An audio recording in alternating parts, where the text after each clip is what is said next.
During the New Kingdom, the ancient Egyptian kings wanted to be buried here, in that remote location in the west bank of Luxor in the Valley of the Kings. Here there are 64 tombs belonging to the kings of the 18th, 19th and 20th dynasties. Why did they want to be buried here? Because of the mountain behind me, which is topped out with a pyramidal shape. That pyramid resembles the pyramid of Giza.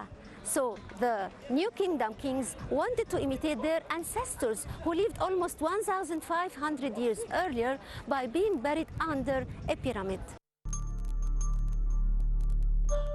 King Ai is a controversial king who ruled Egypt after the sudden death of King Tutankhamun, who died too young at the age of 18, yet became the most famous pharaoh in the history of ancient Egypt. But Ai wasn't of royal blood, nor of a suitable age to sit on the throne of Egypt. So what brought him with Akhenaten to this remote virgin land of Amarna? And what's the mystery behind this man? Beyond doubt, Ai didn't come from a noble family, where members inherited superior jobs and were proud to brag about it. The best proof of that is that he had ignored mentioning both his parents in each and every occasion which required their praising, as the traditions of noblemen of Egypt. As for his rank, an inscription on a small box that's in Berlin Museum states that he was a knight, thanks to his wife Ti, who was a great wet nurse of Queen Nefertiti. But he was so ashamed of his military titles that he hasn't mentioned them in his tomb in Tell el-Amarna. On the other hand, he was proud of his other title, Father of God, to the extent of adding it to his cartouche when he became a king. Ai was a priest during the reign of Akhenaten, but he hasn't mentioned his deeds and activities anywhere. Nevertheless, he was one of the king's biggest supporters. In fact, he was the only one amongst Akhenaten's men who kept his position when Tutankhamun took the throne. The rest of the men who contributed in spreading his cult seem to have disappeared from the political scene. After the death of Akhenaten, Egypt passed by a short period of internal troubles, which endangered the throne. But thanks to Ai and his hidden role to support Semenchkara, the other brother of Akhenaten, to destroy Nefertiti's plans against him and to rule Egypt. It was also Ai who successfully placed Tutankhamun on the throne after arranging his marriage to Ankh-Asen-Pa-Aton, the third daughter of Akhenaten. After settling the political situation in Egypt, he went on with his reparations, which included cancelling the war rules of Akhenaten and returning the cult of Amun to win back the power of the priests and the army in order to support the new royal family. This act declared the official war between him and Queen Nefertiti.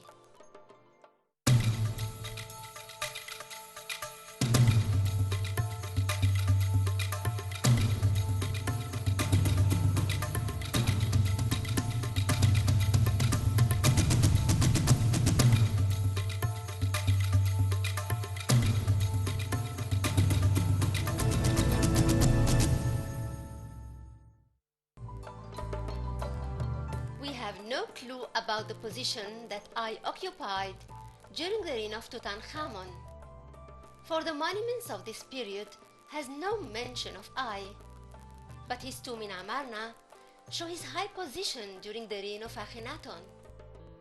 The whole of the tomb is quite big compared to the rest of the tombs here, not forgetting that what adds to its majestic style is that it was totally cut out in the rocks. 24 columns were intended to be cut out here, but work started in 15 only. They were supposed to be papyri columns. 4 were actually done, The scenes in the tomb are quite traditional, for they describe I receiving donations and gifts from Akhenaton. It's the least he deserved after his services to the king and after supporting his religious revolution in all its stages. The importance of I's tomb is that it comprises the complete version of Aton's anthem. This chant, with which King Akhenaton appealed to his god Aton, has a special importance from both religious and literature sides. As for the religious side, researchers compared between it and the Psalm number 104 of Prophet David's Psalms. Regarding the similarity of some sentences and vocabulary, and also the theme of the chant, in spite of the 400 years between them. From literature point of view, the anthem is a high piece of writing which level can place it among the international splendid pieces of literature within the known frames of eloquence, language, and simplicity of expression. The word Aton means the sun, or the visible disk of the sun. During Akhenaton's reign, Aton became the only god of the country, according to his call for the unity of God. Aton doesn't take a human or an animal shape, but was only pictured as a sun disk, which raised looked like arms, ending by hands that offer life and power and vitality. That's how he's found in tombs and in many of the houses of Tal el-Amarna on stelae which were placed there to be worshipped. Aton wasn't worshipped for his materialistic existence as a sun disk, but for being the force that's inherent in it.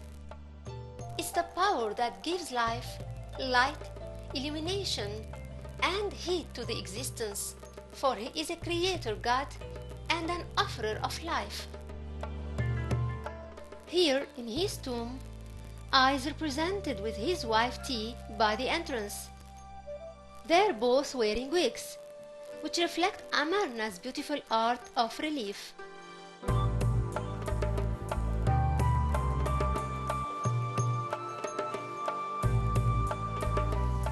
Down the aisle that leads to the burial chamber, a huge rounded carved rock is placed to prevent the digging by anyone who might think of usurping the tomb. Especially that after the death of Akhenaton, I left this tomb and went to live in Thebes, where he was buried. But that's just another chapter of the interesting life of I, who lived his life to its full and set the example of how old age can never stop a man from fulfilling the impossible dream and becoming a king.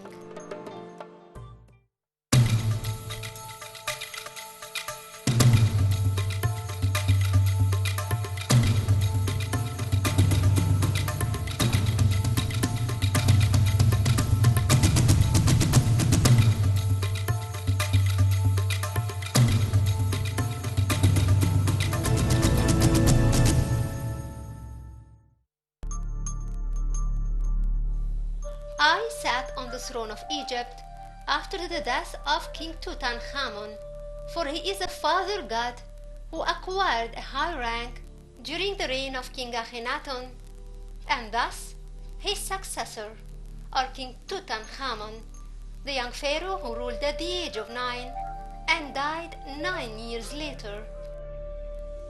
It's unknown if I married the widow of King Tut or one of the princesses of the royal family to earn the right of becoming the ruler of Egypt.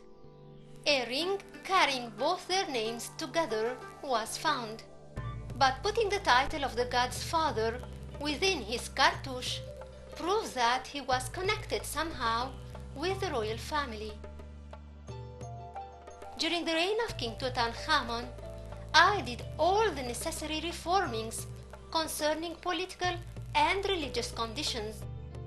In fact, it was him who arranged the marriage of Tut with the third daughter of Akhenaton, whose name was Ankh-Sen-Pa-Aton, so that he could claim the throne. Under the name of Tut, he sent the army abroad to achieve two goals, the first of which is to resecure the Egyptian influence over Syria, and second, to make way in front of him to establish a new governmental system.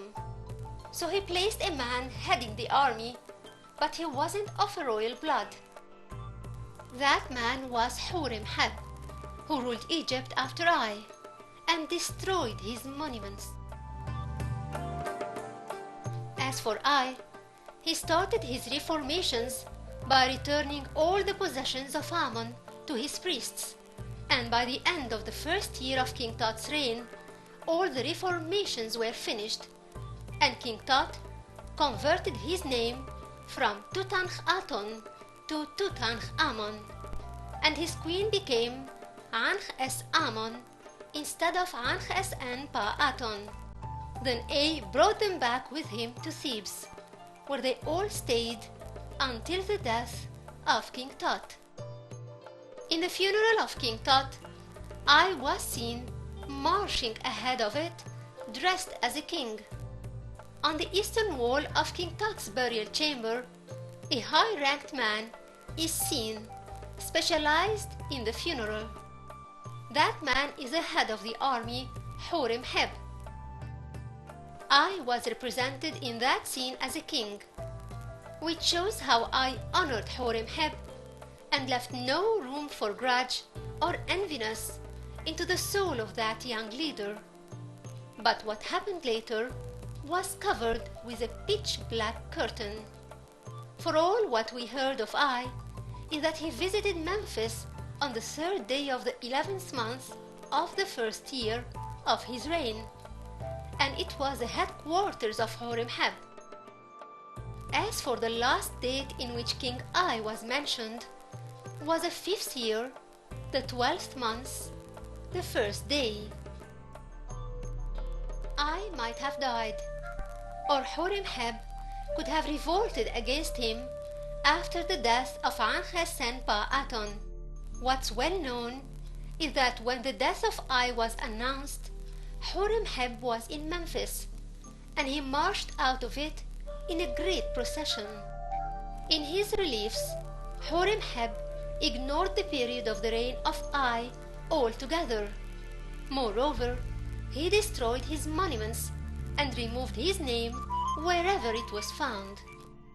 As for his funerary temple, which I usurped from King Tut, Hurem-Heb seized it for himself, for he considered himself its true founder, but he erased Tut's name and placed his name instead. In that aspect, he wasn't far from truth, for he is the one who ordered the construction of King Tut when he was his guardian. The proof is that he didn't vandalize his tomb or placed his name on King Tut's personal belongings. As for his attitude with I, it was completely different, for he had shown him a usurper to the throne, which he considered legally was his, being the guardian of King Tut. For that, very few of I's monuments remained. One is his tomb in Amarna, and the other is his beautiful tomb in Thebes.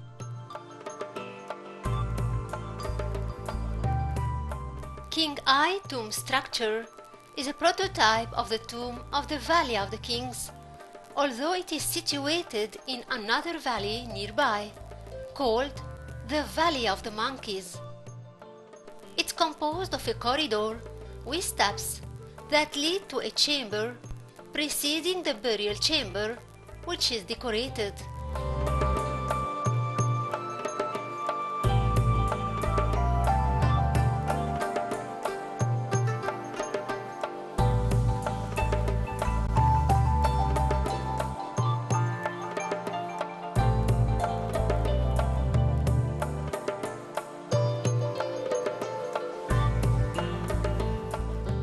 The scenes are a mix of religious books and daily life scenes, which is quite unusual. The most captivating scene that steals the attention is the monkey scene. It's the one after which the whole valley got its name. This is part of the book of the Imidwat, or What Exists in the Nether World. This book is divided into 12 chapters, or hours of night time. That's when the sleeping dead accompanies the sun in its night journey on its boat. Each chapter represents one of the 12 hours and is a complete unit unattached to the rest of them, either before or after. The first hour is called El Mahdi, or the Justice One. It's the only one with 4 rows. The rest of the hours have 3 rows each. The baboons are a part of that first hour. The middle row comprises the sun boat, in which the sun is represented in the form of Atom, which is its night form. The upper and lower rows are the 2 banks of the river, and display the creatures and the events which the sun god and the deceased will encounter. He should know all what he's going to face in order to overcome these obstacles and reach the 12th hour, and be reborn again with the sun in the morning, and hence enjoy a happy eternal life in the nether world. The first hour represents dusk, right after sunset, when a bit of light remains in the west. It's an image opposite to dawn, before sunrise in the east horizon.